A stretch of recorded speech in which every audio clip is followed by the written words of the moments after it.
Caro doutor, cara doutora, o senhor ou a senhora já se deparou com um processo em que era exigido o bloqueio ou a remoção de um determinado site na internet? Há mais de uma forma de se solicitar o bloqueio ou a remoção do site. Contudo, também há mais de uma forma de se fazer funcionar um site. E para solicitar a remoção do ponto de vista técnico, é preciso entender essas formas de funcionamento. Caso contrário, pode ser um desastre. O site continua lá porque o pedido é impossível de ser cumprido ou ineficaz, ou outros sites que nada têm a ver com o problema também acabam removidos. Solicitar o bloqueio ou a remoção de um site é algo delicado e pode trazer consequências bastante imprevistas. Há casos em que há razões mais do que suficientes para isso. Por exemplo, quando o site é fraudulento, imitando, vamos dizer, o site de um banco ou rede social, a fim de obter de internautas desavisados nomes de usuários e senhas. E é desse assunto que vamos tratar hoje nesta nossa súmula tecnológica sobre como os sites são hospedados e sobre como podem ser bloqueados ou removidos, sempre de um ponto de vista técnico.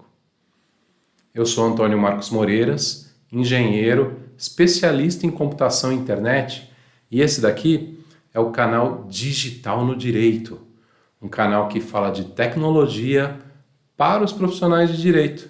Então seja bem-vindo, seja bem-vinda.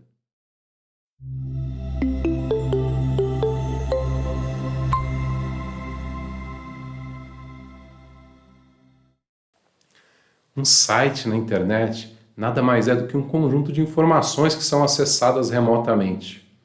Essas informações, digitalizadas, estão armazenadas em algum equipamento físico, um computador, mais especificamente um servidor.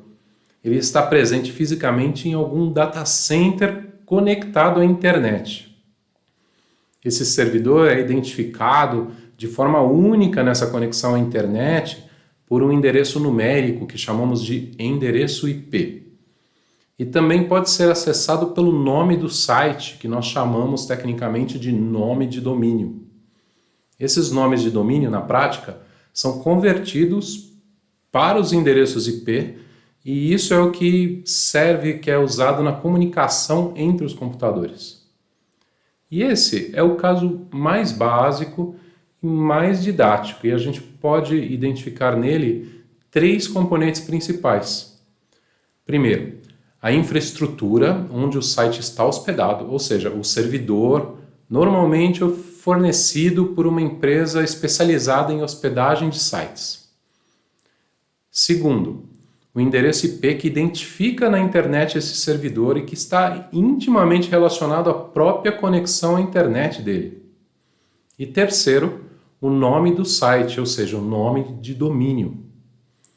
A remoção ou bloqueio, então, também pode ser obtida de três formas principais.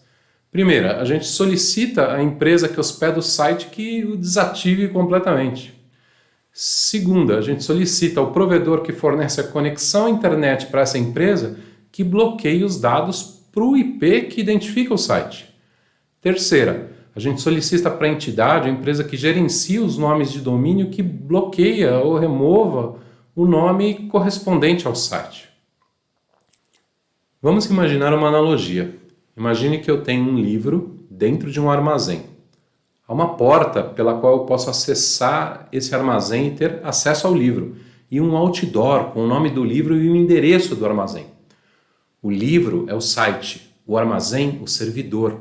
A porta do armazém é a conexão à internet identificada pelo endereço. E o outdoor, um nome de domínio que leva até o endereço, ou seja, até a porta do armazém.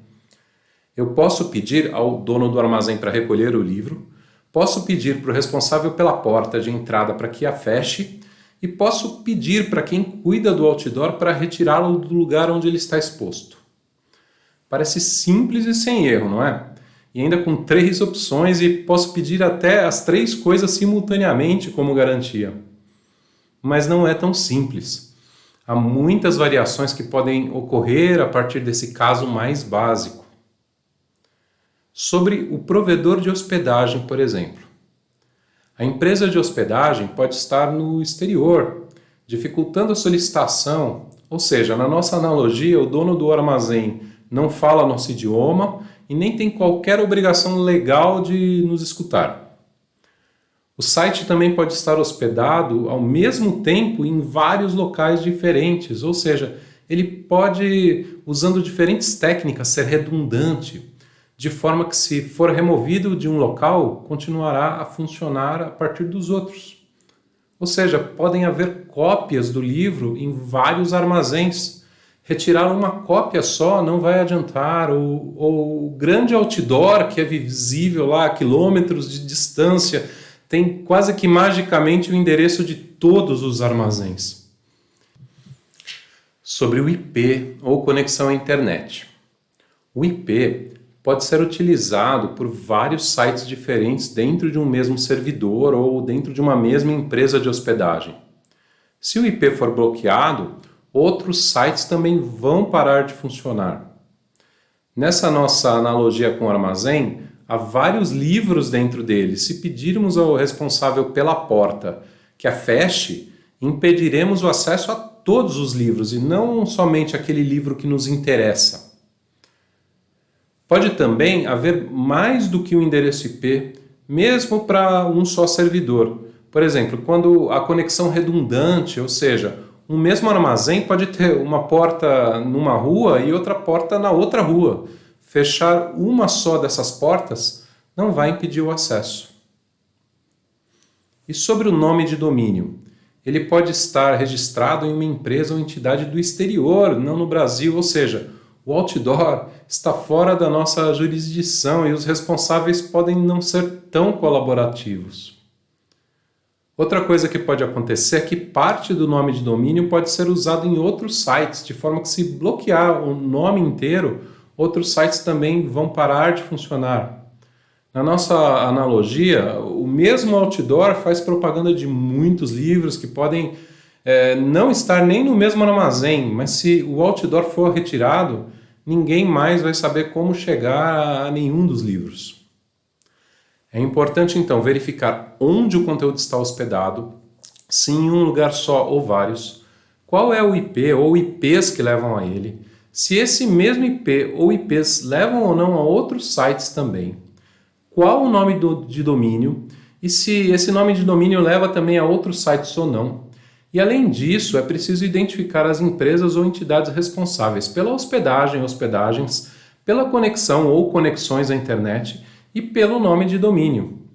Dessa forma é possível avaliar a quem e como solicitar o bloqueio ou a remoção quando necessário com segurança. E fugindo um pouquinho ao que é de minha expertise, vale dizer que normalmente essas empresas têm políticas de uso aceitável, termos de adesão que restringem atividades ilícitas. Dessa forma, uma vez apresentadas evidências extrajudicialmente, muitas podem colaborar no bloqueio ou remoção. Note também que, em alguns casos, não estamos falando de um site inteiro, independente, mas de uma página em um serviço compartilhado por muitos usuários, como um perfil em rede social ou um blog. Nesses casos, normalmente a única alternativa é solicitar a remoção para a empresa responsável pela rede social ou pelo serviço em que o conteúdo está hospedado, mas esse já é um assunto para outro vídeo. Então, essa foi a nossa súmula tecnológica de hoje. Espero que o senhor e a senhora tenham gostado. E se gostaram, deixe o seu like no vídeo e se inscreva no canal. Esse é um canal novo. Brevemente teremos mais conteúdos. Pelo menos um vídeo por semana novo. Até mais!